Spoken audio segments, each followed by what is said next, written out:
નમસ્કાર, આપ જોઈ રહ્યા છો નેશન પ્લસ ન્યૂઝ. હું છું આપની સાથે હેતલ ભગત. જૂનાગઢના માણાવદરમાં ભારે વરસાદના કારણે ખેડૂતોને ભારે નુકસાન ગયું હોવાનું જણાવી ખેડૂતોએ સરકાર પાસે વળતર આપવાની માંગ કરી છે.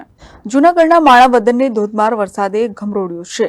ભારે વરસાદને પગલે ખેડૂતોની જમીનને ભારે નુકસાન થયું છે. ત્યારે સરકાર તત્કાલ અસરગ્રસ્ત વિસ્તારમાં સર્વે કરી ખેડૂતોને યોગ્ય વળતર આપવું જોઈએ તેવી માંગ ખેડૂતો કરી રહ્યા છે.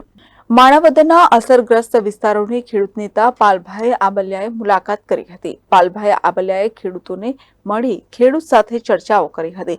પાલભાઈ આબલિયા જૂનાગઢ કલેક્ટરને ખેડૂતોના નુકસાન અંગે યોગ્ય વળતર તત્કાલ મળે તેવી રજૂઆત કરવા કાલે જશે તેવું જણાવ્યું હતું.